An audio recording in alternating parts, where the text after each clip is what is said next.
Now, one of the big stories making headlines from the US today, as I mentioned at the top, is Donald Trump's demand for China to pay the world $10 trillion in reparations over COVID-19. Now, this follows further evidence this week that China was indeed involved in experiments with coronaviruses, and the US was involved, one removed, but still involved, just prior to the first outbreak of COVID-19. And that a number of lab technicians in Wuhan were the first to be hospitalised with the virus. We'll discuss all of that with the panel shortly. Meanwhile, media expert and best-selling author Ashley Rindsberg has further ruffled feathers in Beijing by writing in the Taipei Times about how unscrupulous China has been in blacking out its authoritarian treatment of Australia from its own people. The Chinese have basically not been privy to the way Australia has been iced on the trade and diplomatic front, and our lead in calling for an investigation into the origins of the virus has not been given too much coverage abroad either. Ashley Rindsberg joins us now from Tel Aviv in Israel. Ashley, welcome to the program. Thank you, Chris. Thanks for having me. Your article in Taiwan wouldn't have pleased too many people in Beijing. No, it certainly would not. But, you know, I also feel like it wouldn't please that many people in New York or in Washington, D.C., where the media coverage has been almost as problematic as that of China's. And I think that's something we really need to be concerned about, because we might expect that from China, which is authoritarian and protecting its own interests. But I'm wondering why we didn't see coverage of Australia's economic wars that was waged by China for Canberra's audacity, so to speak, in raising the questions about COVID's origins. Why we haven't seen coverage about that in a year in American media, at least not to the extent that it would warrant. And that's what I'd like to know.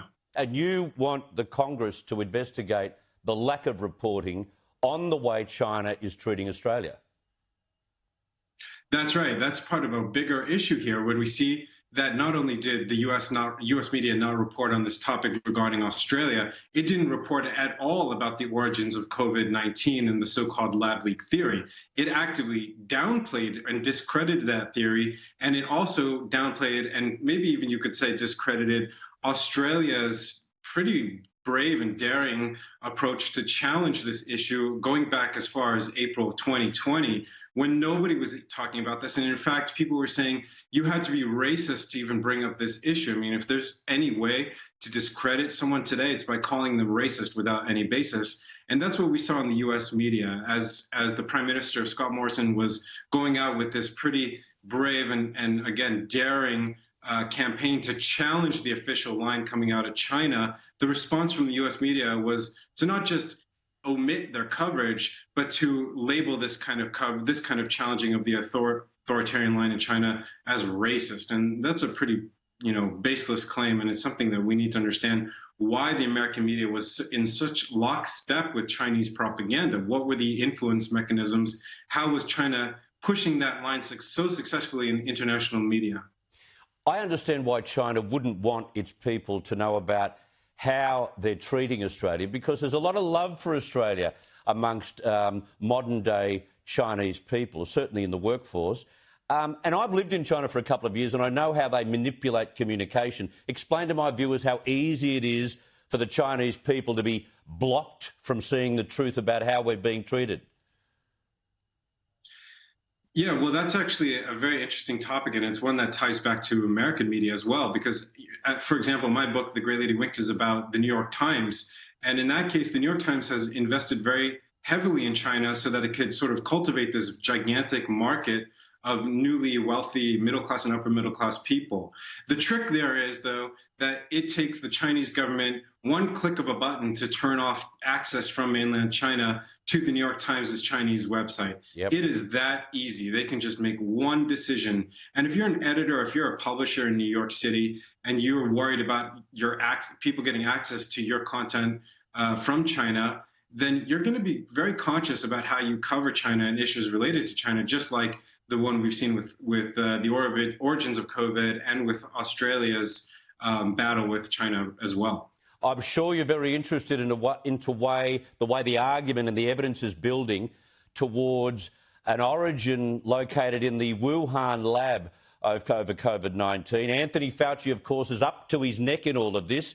And I get the feeling that eventually we're going to know the truth. What about you? You know, I hope so. It looks like the tide is turning in the media. It looks like people are finally starting to pay attention to this 1 year later. And that's a real problem that we've lost a year.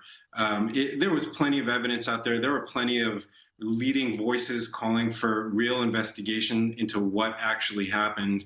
But for 1 year, again, the media, we have to realize how consequential it is when the media says this is a conspiracy theory, or it's racist, or it's baseless, and then it becomes radioactive. Nobody wants to touch the issue, let alone lawmakers and investigatory or regulatory bodies. And so that I trace that back to the media, and now that the media is finally turning on this question, I do hope that policymakers, regulators, and legislators around the world will start looking into what really happened with COVID-19, where it actually came from, and stop listening to the Chinese propaganda line on the topic. Well said. Well said. Anthony Rindsberg, thank you so much for your time.